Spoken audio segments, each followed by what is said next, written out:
I stepped out of the supermarket, arms aching under the weight of grocery bags, when something across the street made me stop cold. A man, tall, familiar, moved with a stride I knew better than my own reflection. My breath hitched. It looked exactly like Ryan, but that didn't make sense. He was supposed to be at the office, stuck in meetings, not walking into a restaurant with a woman on his arm. The sound of traffic blurred behind me as my pulse thundered in my ears. I tried to shake it off, telling myself it had to be someone else. In a city this size, surely there were lookalikes everywhere. But the way he tilted his shoulders, the casual way he held the door open, it was him. I could feel it in my gut. That sharp twist of unease wouldn't let me look away. My hand trembled as I set the groceries down and fumbled inside my purse for my phone. I pressed call, praying I was wrong. And then I saw it. He pulled out his phone, glanced at the screen, and declined. My stomach dropped. Seconds later, a message lit up my screen. "Love, I'm just about to step into a meeting. Can't talk now." My lips curled into a bitter smile as I whispered to myself, low and sharp. "A meeting? At the exact moment I see you walking into a restaurant with her? Not today, Ryan." I stood there on the sidewalk, bags cutting into my hands, but the sting didn't compare to the ache in my chest. I'd always trusted him, or at least I told myself I did. Now, watching him laugh with her as if he had no care in the world, I felt that trust splinter like glass. My instincts had whispered for weeks that something was off. Today, across that street, they were screaming the truth in my face. My mind raced. Do I walk away and pretend I didn't see? Do I confront him right here, right now, in front of her? Every scenario flashed through my head, each one more humiliating than the last. But beneath the swirl of panic was a strange calm settling over me. I wasn't crazy. I wasn't paranoid. This, him, was the proof.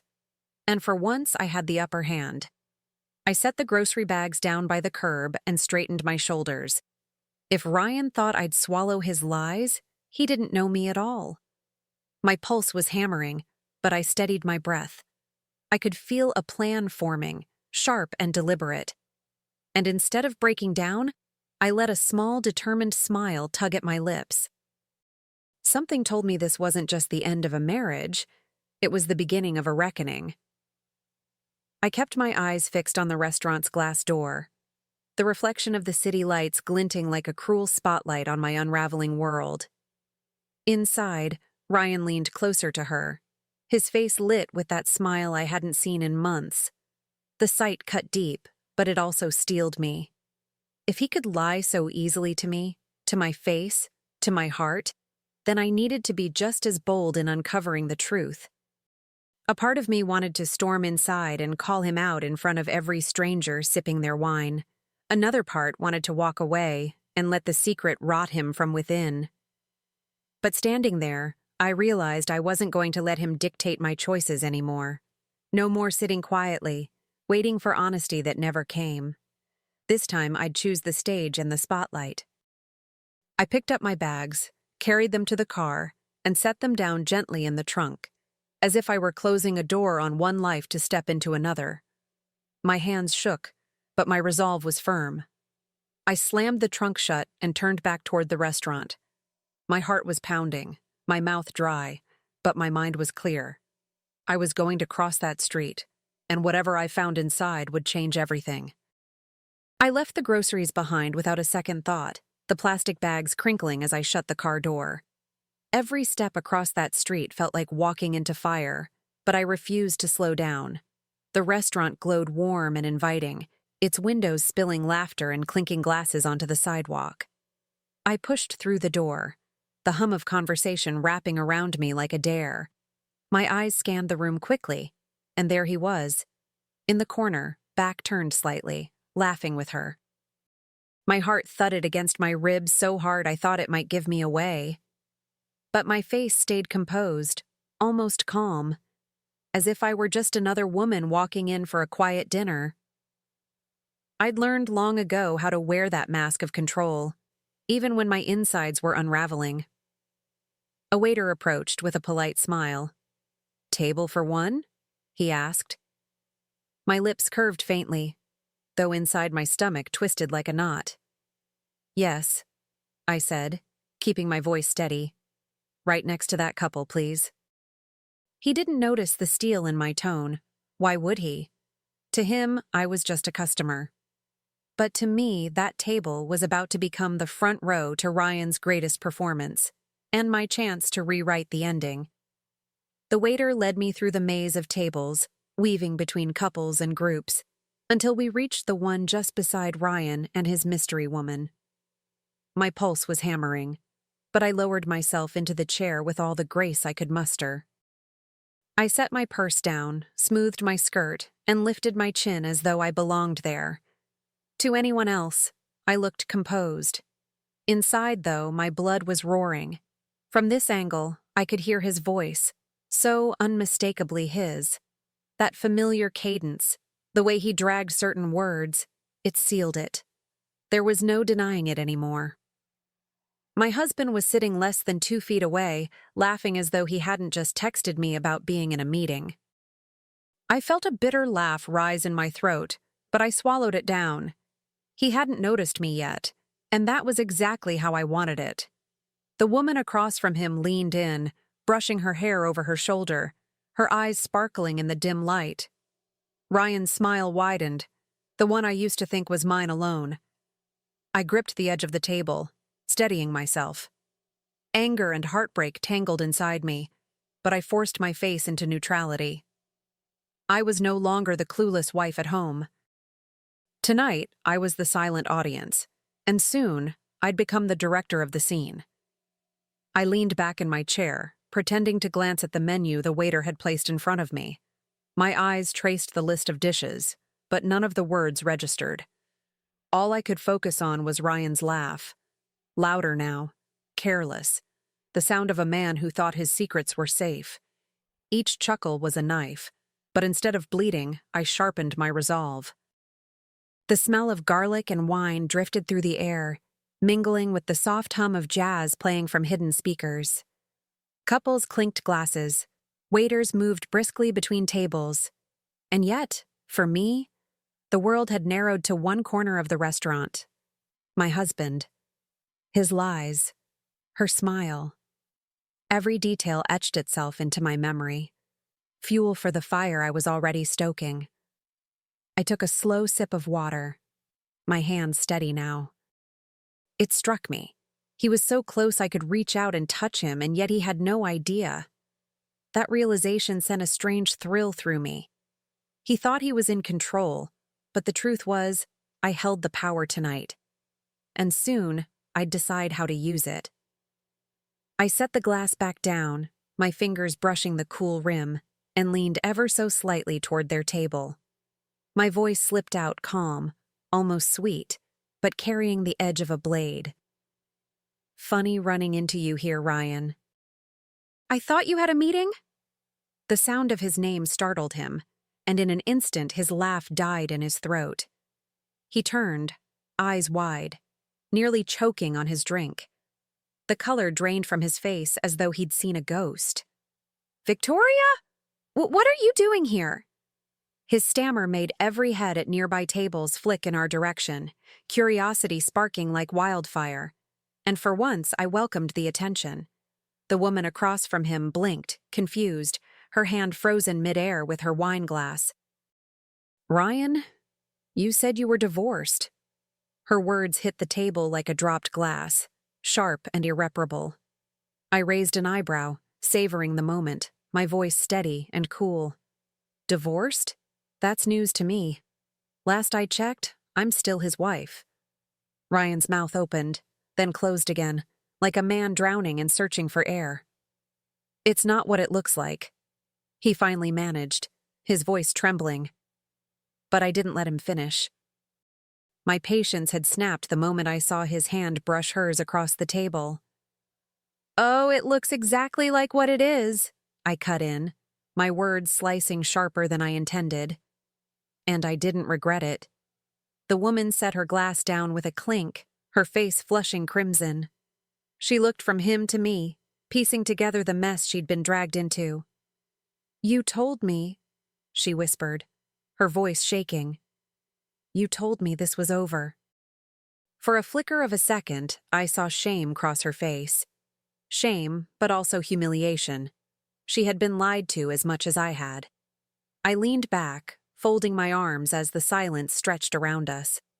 The clatter of cutlery and hum of laughter from other tables seemed to vanish. It was just the three of us, caught in a storm I hadn't asked for but wasn't about to walk away from.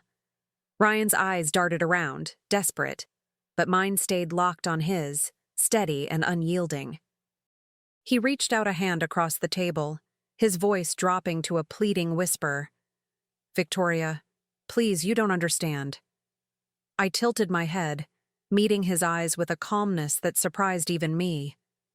"No, Ryan, I understand perfectly. You lied.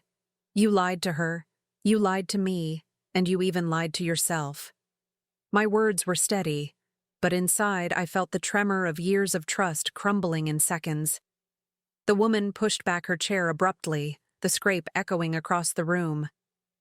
She shook her head, disgust written all over her face.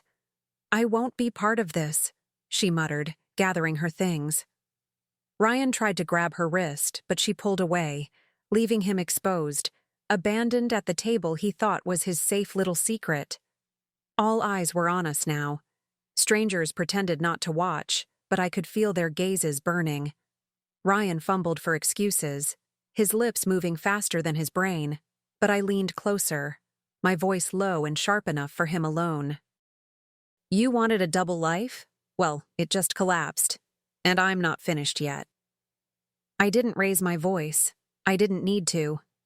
Instead, I pulled my phone from my purse and angled it just so, the camera catching Ryan's panicked face and the empty chair where his mistress had been. His eyes widened, horror flooding in. "Victoria, what are you doing?" he hissed, leaning across the table. My thumb hovered over the record button, steady as steel. "You've lied enough," I said quietly, my tone calm but cutting.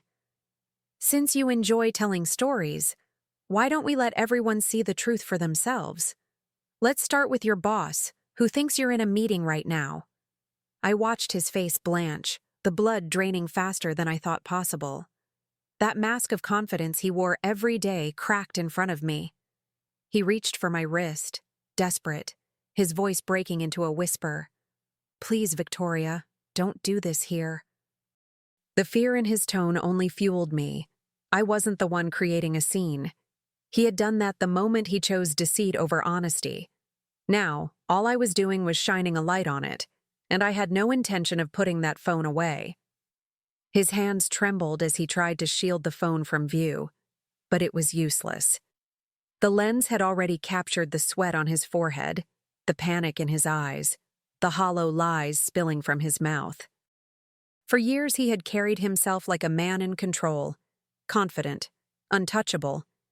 But now, sitting across from me, he looked small, stripped, exactly the way he had left me feeling for far too long. "Victoria," he whispered again, his voice breaking under the weight of shame. "I'll lose everything if you send that." I raised an eyebrow, my lips curling into the faintest smile. "Funny?" I said softly. "That's exactly what you risked when you thought you could have me and her and a lie to tie it all together." The more he begged, the more his mask crumbled, and the more power I felt surging through me. The room seemed to hold its breath. People were pretending to focus on their meals, but their ears were tilted toward us, waiting. I wasn't about to give them a screaming match. I wanted precision, not chaos. So I steadied my hand, my finger pressing the record button with calm finality. Ryan's voice faltered, and the truth spilled out, caught in high definition for the world beyond this restaurant. The mistress, red-faced, had already stormed out, her heels clicking against the floor as she fled. That left Ryan alone, squirming under the weight of his own choices. I held the phone steady, the little red dot flashing back at me, proof that his performance was now immortalized. He dropped his gaze, shoulders caving in, as if the very air had been drained from him. "Victoria, please," he begged, his voice barely audible. "We can talk about this. Just us. Don't ruin me like this." The irony nearly made me laugh. He had already ruined everything that mattered. Our trust, our marriage, my peace of mind. I leaned in closer, lowering my voice so only he could hear. "You humiliated me in public, Ryan. I'm simply returning the favor. In HD." He buried his face in his hands, a picture of defeat. Around us, waiters shuffled nervously, unsure if they should intervene. But I wasn't shouting, and I wasn't out of control. I was calm, deliberate, calculating. And deep down, I knew this wasn't just about tonight. It was about every night he thought I'd never find out. And soon, he'd discover how far I was willing to go. That night, I sat at my desk with the video glowing on my phone screen.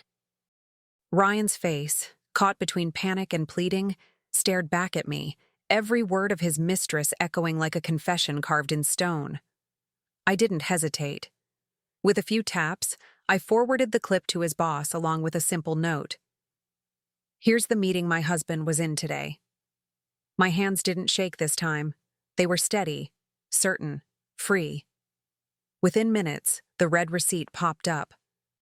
I could almost picture his boss's expression, the disappointment, the calculation of what a man like Ryan cost the company's reputation. For years, Ryan had lorded his job over me, using it as proof of his worth. Tonight, I had handed him the bill for every lie he ever told, and I knew he wouldn't come out unscathed. When I finally turned off the screen, a strange calm washed over me. I wasn't the broken woman who had stood frozen outside that restaurant earlier. No, I was the one holding the reins now. The truth was out, the mask ripped away, and the consequences were no longer mine to bear. They were his, and his alone. When Ryan came home, his face told me everything before he opened his mouth. The defeat in his eyes, the sag in his shoulders. He already knew the walls were closing in. He tried to play the part of a repentant man, but I was done with his theater. I reached into the drawer and pulled out the envelope I'd prepared weeks ago. My instincts had been whispering for months, and now they stood vindicated in black and white. Divorce papers. He stared at them as if they were a foreign language. "Victoria, please," he stammered, voice breaking. "I made a mistake, but we can fix this." The same mouth that had kissed me goodnight was now spitting desperation. For a moment, I almost pitied him. Almost. But pity has no place when betrayal has been laid bare. I set the papers on the table between us, like a final line drawn. "The only mistake," I said firmly, meeting his eyes without flinching, "was thinking I'd stay." His lips trembled, his hands hovering over the envelope as if touching it would make it disappear. But I knew the truth. The only thing disappearing tonight was me. From his life, his lies, his world. I stood tall, my voice steady, as I watched him unravel. "You've lost me, Ryan. You've lost your job, and you've lost the mask you wore so well. All you have left now is yourself, and the lies you built your life on." His eyes pleaded, but they no longer reached me. For once, I wasn't the one crumbling. I was the one walking away whole. He reached for me, but I stepped back, grabbing my coat from the chair with a finality that silenced the room between us. The papers lay on the table like a verdict, and I didn't need to say another word. My footsteps echoed down the hall, each one lighter than the last, until the front door opened and I felt the night air kiss my face. I didn't look back. I didn't need to. Behind me was the wreckage of his choices. Ahead of me was freedom, unshackled and mine to claim. And for the first time in a long time, I felt something powerful surge through me. Not anger, not grief, but release. The kind that comes when you finally stop living in someone else's lie.